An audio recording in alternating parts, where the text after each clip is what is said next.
Me acosté como a las 3 de la mañana. Un temblor a las 2. Uy, Ah, ¿sí? Sí, 2:13 con 43. Y entonces, ¿qué, José? ¿Vos de qué universidad sos graduado? Autónoma. Egresado. No, estoy estudiando todavía. ¿En la autónoma de aquí? Universidad Autónoma Occidente. Ah, qué bien. Sí. Estoy de Córdoba. ¿Cómo van los preparativos para las liberaciones? Muy bien, muy bien.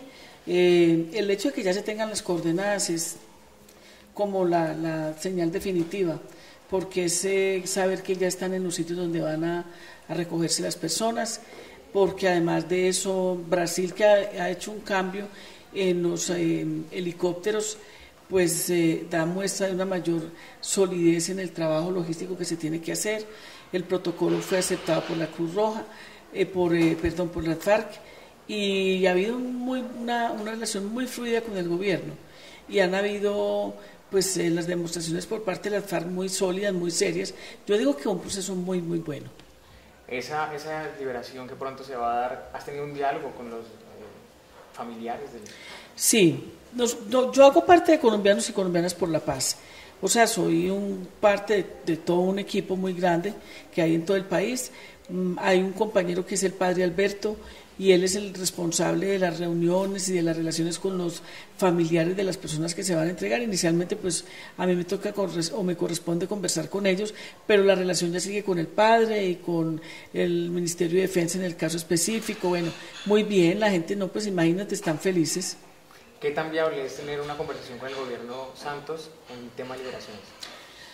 No, muy posible, claro. Me parece que el gobierno, pues yo no diría, no sé si la palabra correcta es aprender una lección o la expresión correcta, pero pienso que tiene un ánimo de apertura, facilita las cosas, lo cual también pone en una disposición hacia un proceso a la FARC y al Ejército de Liberación Nacional, porque definitivamente el gobierno fue rápido, fue concreto y garantista en el manejo de este proceso. No es la primera liberación a la cual vas a asistir. ¿Cómo ha sido esa experiencia, las anteriores?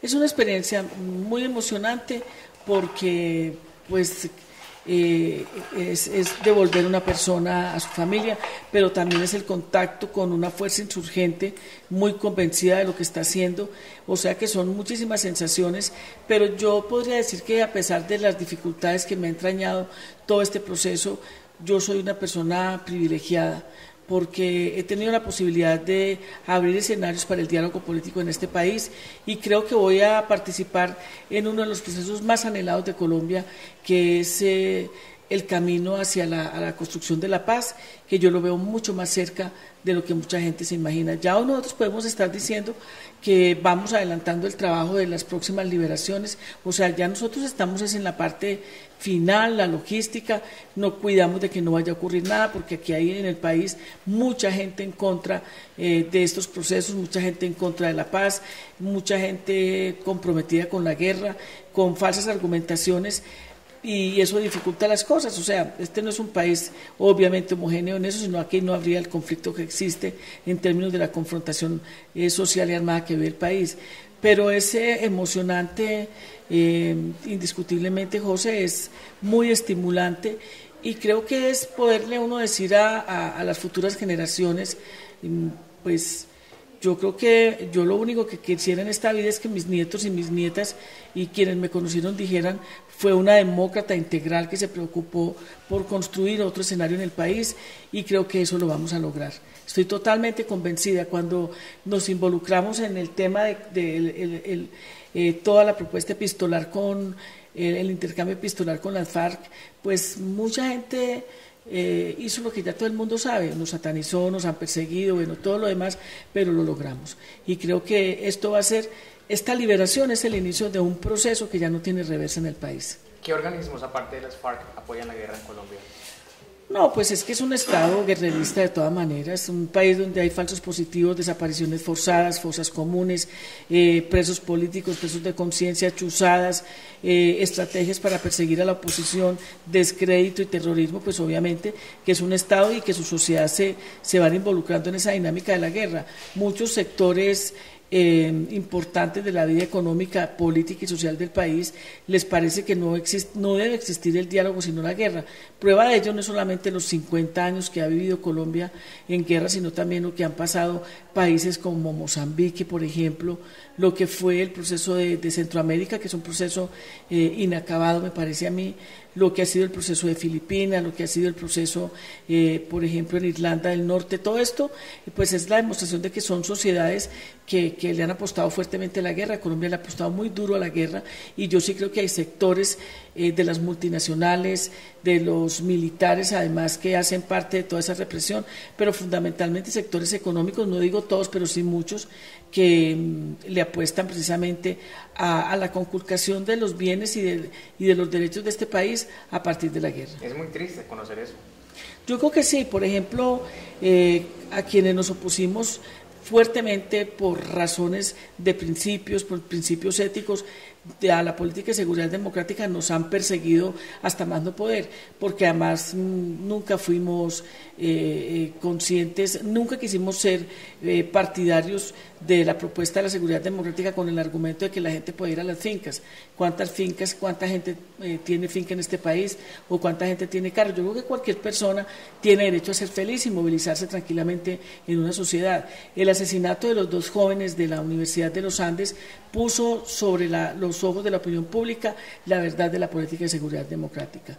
Era la seguridad para los que tienen las tierras, la seguridad para los que explotan las minas, para quienes se quedan con la riqueza, quienes explotan nuestros recursos naturales, pero no la seguridad, porque la seguridad de por sí debe ser democrática, no la posibilidad de la construcción dentro de la diferencia de la convivencia en una sociedad como Colombia. ¿Qué obstáculos colocó en tu vida Álvaro Uribe? Yo creo que yo no puedo decir que solamente en mi vida, creo que al país y a la democracia. La manera tramposa y artera como logró modificar la Constitución de Colombia para lograr la reelección.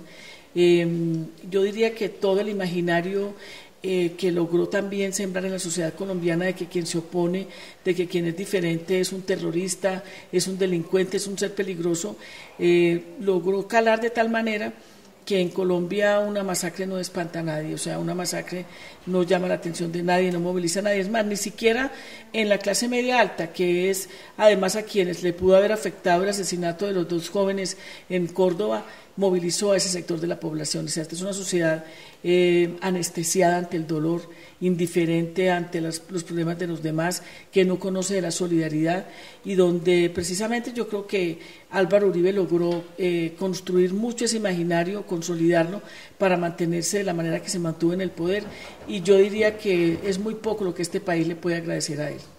Cuando yo le pregunté a él un año anterior sobre quién debería responder de manera política y finalmente ante el tema del espionaje, ni siquiera le llamé chuzadas, él me respondió que si el presidente estuviera involucrado, él debería ir a la cárcel. ¿Qué piensas al respecto de eso?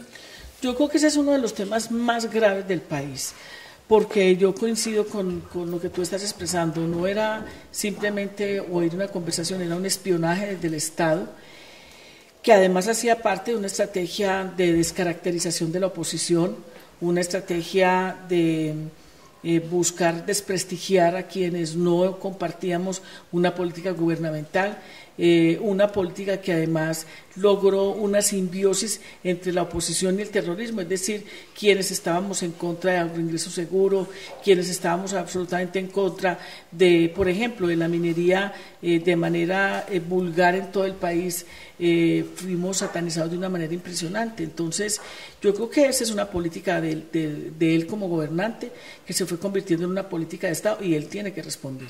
¿Cómo es tu vida actual, aparte de la vida política después del veredicto de la Procuraduría? Pues yo creo que es una vida sin tener que ir a votar, a perder el tiempo en el Congreso en muchas cosas. Creo que he ganado mucho en la posibilidad de aprovecharlo de la mejor manera.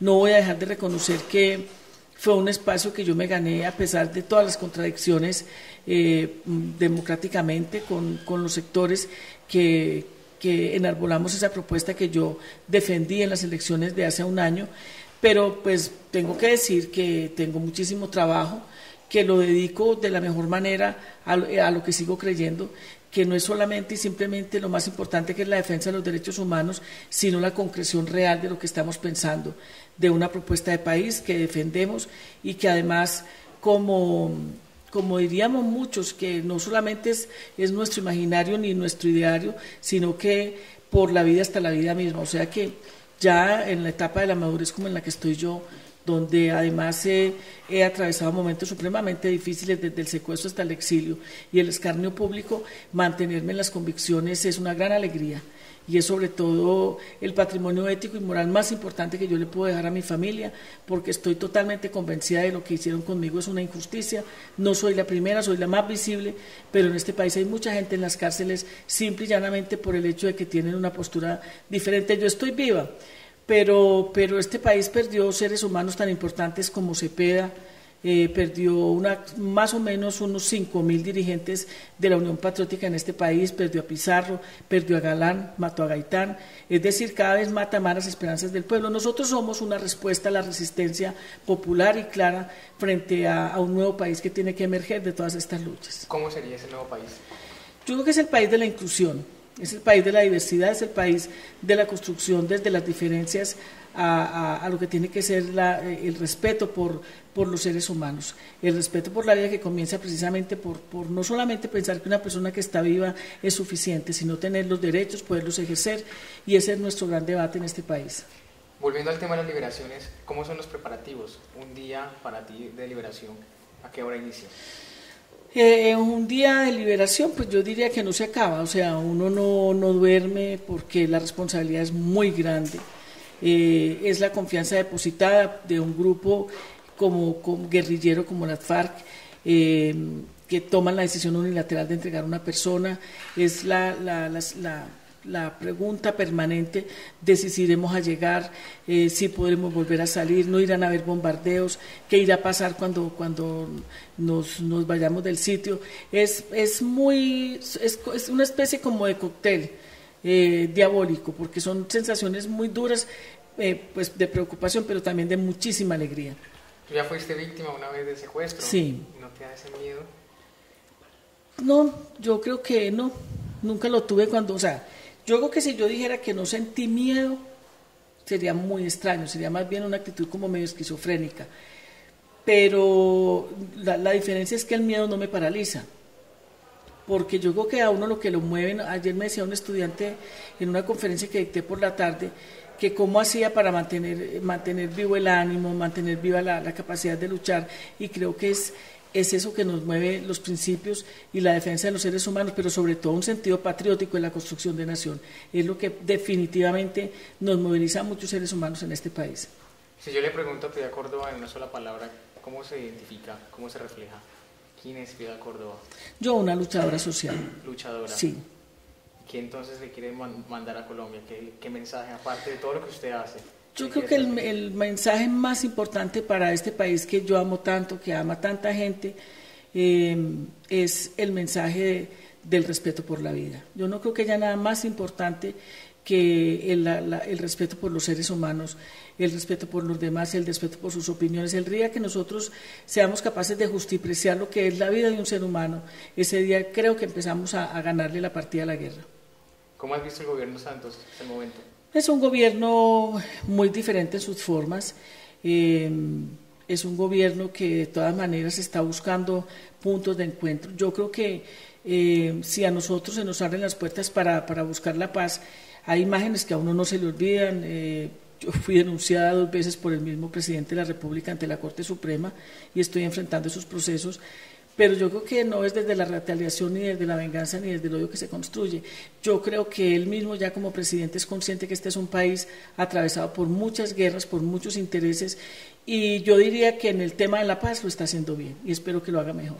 Piedad, muchísima suerte en todas las cosas. Bueno, a usted muchas gracias, y me alegra que los jóvenes estén haciendo periodismo alternativo. Gracias. Bueno.